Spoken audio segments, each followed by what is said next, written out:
आखिर ये लोग इतने ज्यादा एडवांस कैसे हो सकते हैं? इसकी बॉडी में कोई भी स्पिरिचुअल पावर सेंस नहीं हो रही। वो ये सोच ही रहा था कि जिया दोबारा से उसे चौंकाते हुए साइड कर देती है। वो ओल्ड मैन खुद को संभाल ही रहा था कि तभी वो देखता है कि जिया तो असल में लीहान के साथ बहस करने लगी है, जहां वो लीहान से ये कह रही थी कि ये बंदा हुयून की फर्स्ट लेवल पर है, जिसके पास ढंग की कल्टीवेशन भी नहीं है। तुम मुझसे क्या बकवास बातें कर रहे हो? सीधा सीधा इसे मार कर अपना काम खत्म करो ना, टाइम वेस्ट क्यों कर रहे हो?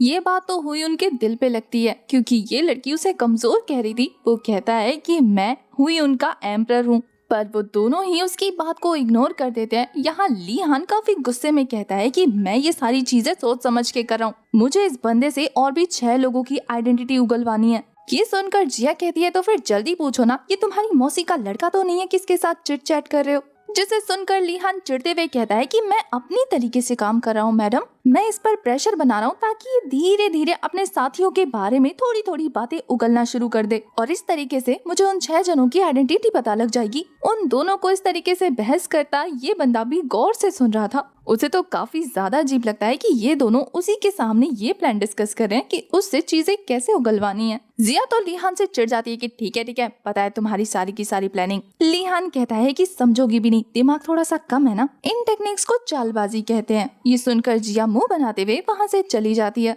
वहीं दूसरी तरफ लीहान इन सारी चीजों से खुद को रिलैक्स करते हुए कह रहा था, सॉरी बीच में डिस्टर्ब हो गए। तो कहाँ थे हम? ज़ेनशुआन वापस से लीहान को सीरियस होता देखकर उससे दूर हट जाता है और फिर उसी की बात को रिपीट करते हुए कह रहा था कि तुम मुझ पे प्रेशर बनाना चाहते हो, मेरे जरिए उन 6 इमॉर्टल्स की आइडेंटिटी का पता लगाना चाहते हो।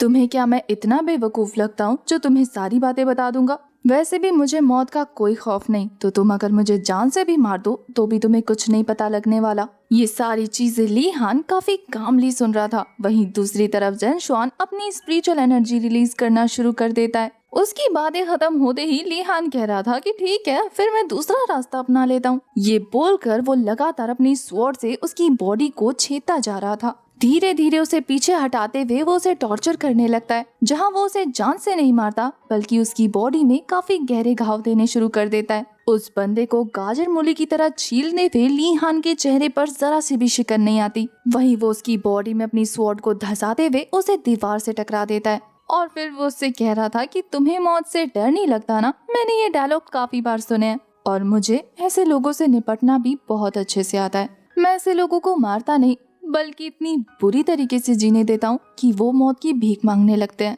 और अगर मुझे टॉर्चर करने में मजा आ रहा हो तो फिर मैं उस इंसान को जिंदगी भर जिंदा रखूंगा। ये बोलकर वो अपनी स्वॉर्ड को उसके अंदर घुमाए जा रहा था। इस चीज से ज़ेनशुआन को अनबेरेबल पेन फील होने लगा था और वो एक काफी बड़ा स्पिरिचुअल ब्लास्ट करते हुए लीहान को खुद से दूर फेंक देता है। लीहान इस झटके से संभला ही था कि तभी ज़ेनशुआन अपने पास से अपना फ्लाइंग स्वॉर्ड निकालकर उसे लीहान की बॉडी में घुसा चुका था। इस फ्लाइंग स्वॉर्ड की अटैक की वजह से लीहान अपनी जगह पर बैठ जाता है। वहीं दूसरी तरफ जिया इस फाइट को दूर से मॉनिटर कर रही थी। वो कहती है कि बेवकूफ, पता नहीं एक ही ट्रिक को कितनी बार ट्राई करेगा, इसके मौत के नाटक से तो मैं तंग आ गई हूँ। वहीं लीहान की ये एक्टिंग इतनी ज्यादा रियल थी कि ज़ेनशुआन को यकीन हो जाता है कि उसकी फ्लाइंग स्वॉर्ड ने अपना काम कर दिया। वो लीहान के सामने कहता है कि ये फ्लाइंग स्वॉर्ड अच्छों को मार देती है, मुझे ये इमॉर्टल से मिला है, वो भी एक आंख गंवाने के बाद। बच्चे, अगर तुझे थोड़ा सा भी इमॉर्टल्स की पावर का अंदाजा होगा ना तो तू ये रिवेंज वाला नाटक बंद कर देगा और अपने ज़हन से ये ख्याल निकाल फेंकेगा।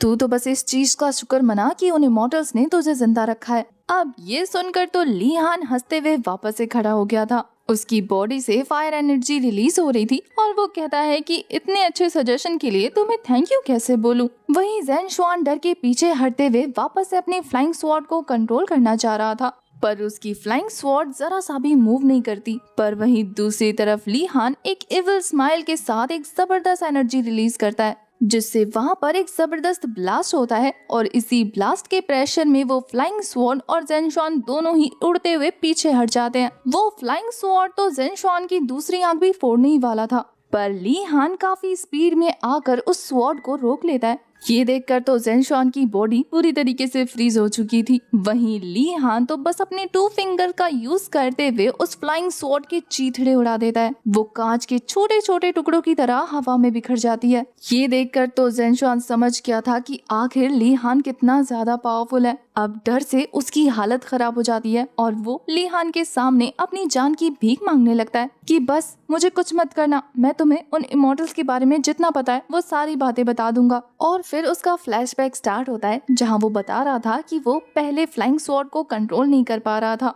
तभी एक दिन अचानक से वहाँ पर 6 इमॉर्टल्स आते हैं जिन्होंने एक खास तरीके का मास्क पहना हुआ था और वही मास्क वो इस एल्डर को भी ऑफर करते हुए इसे लीहान के फादर का पता बताने को कहते थे। पहले ज़ेनशुआन के मना करने पर वो अपनी पावर की हेल्प से उसकी एक आंख फोड़ देते हैं और फिर अपना काम खत्म करने के बाद वो जाते हुए ज़ेनशुआन को इनाम के तौर पे वो फ्लाइंग स्वॉर्ड देकर जाते हैं। ज़ेनशुआन डरते हुए लीहान से कहता है कि मैं बस उनका गाइड था, मैंने बस रास्ता दिखाने का काम किया और इसके अलावा उनके बीच मेरा और कोई काम नहीं था। मैंने तुम्हें जितना जितना बताया है मेरे साथ वैसा ही हुआ था, मैंने कोई छेड़छाड़ नहीं की अपनी कहानी में। अब मैं उनके लिए बिल्कुल यूजलेस हूँ और अगर उन्हें पता लगा कि मैंने उनके बारे में तुम्हें बताया है तो वो मुझे जान से मार देंगे। इसके बाद तो वो लीहान के पैरों में गिरते हुए कह रहा था कि तुम सोच भी नहीं सकते वो 6 के 6 पावर में तुमसे कितने ज्यादा सुपीरियर हैं और अगर तुम ऐसे ही उनके रास्ते में आते रहे तो वो तुम्हें भी मारने से पहले एक बार भी नहीं सोचेंगे। इसलिए अगर तुम जिंदा रहना चाहते हो तो एम्परर की कुर्सी खाली कर दो।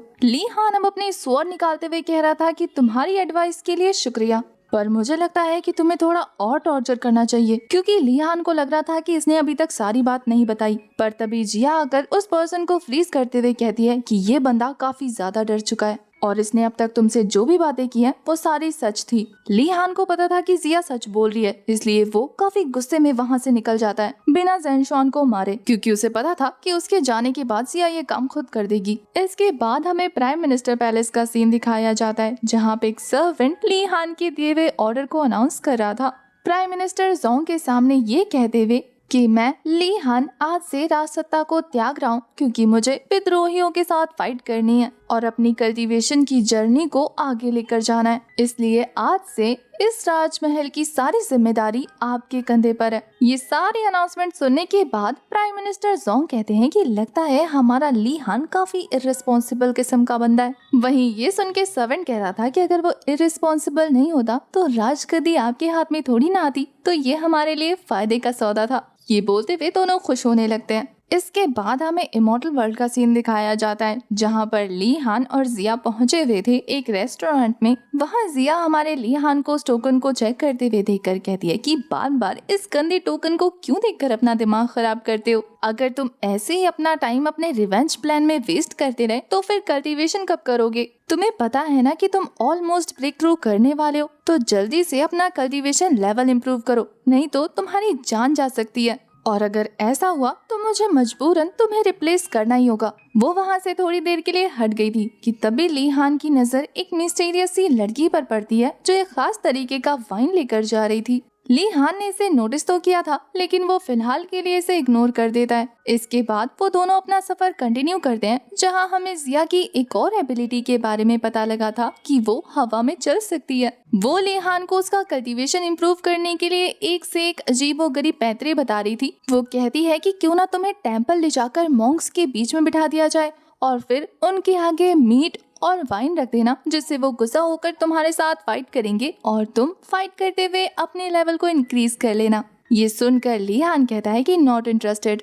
थोड़ा सोचते हुए कहती है कि रुको, कुछ और सोचती हूँ। वो कहती है कि क्यों ना कब्रिस्तान चले और वहाँ के मरे हुए लोगों को ज़ॉम्बी बनाकर तुम पर अटैक कर दे। क्या पता उनसे फाइट करते हुए तुम्हारी कल्टीवेशन इंप्रूव हो जाए और ये तो काफी ज्यादा एक्साइटिंग भी होगा। वो फिर से बिना कोई इंटरेस्ट शो करते हुए आगे निकल गया था। जिया समझ गई थी कि लीहान ने अपने माइंड में कोई प्लेस डिसाइड कर लिया है, इसलिए वो कहती है कि अगर तुमने दोबारा उस चीप सेक्ट के बारे में सोचा ना तो मैं तुम्हारी बम पे ऐसा लात मारूंगी ना, सारा भूत उतार दूंगी। वहाँ का टीचर काफी ज्यादा वीक है, इसलिए मैं वहाँ तुम्हें नहीं जाने देने वाली। ये बोलकर वो उसका रास्ता रोक लेती है। लीहान कहाँ उसकी सुनने वाला था, तो ये रवैया देखने के बाद वो गुस्से में कहती है कि अगर तुम वहाँ गए तो इसे डिवाइन के खिलाफ विद्रोह समझा जाएगा। और फिर वो पीछे घूमते हुए कहती है कि लगता है तुम्हारा जीने का कोई इरादा बचा नहीं है, पर पीछे मुड़कर वो काफी ज्यादा हैरान रह जाती है क्योंकि ली हान वहाँ नहीं था। वो उस पर अब तक काफी ज्यादा चिढ़ चुकी थी। जंगल के बीच में हमें अचानक से उसी मिस्टीरियस सी लड़की को दिखाया जाता है जो किसी की ग्रेव पर आई हुई थी, वही वाइन लेकर। जब ली हान अपने सफर को कंटिन्यू करते हुए आगे बढ़ रहा था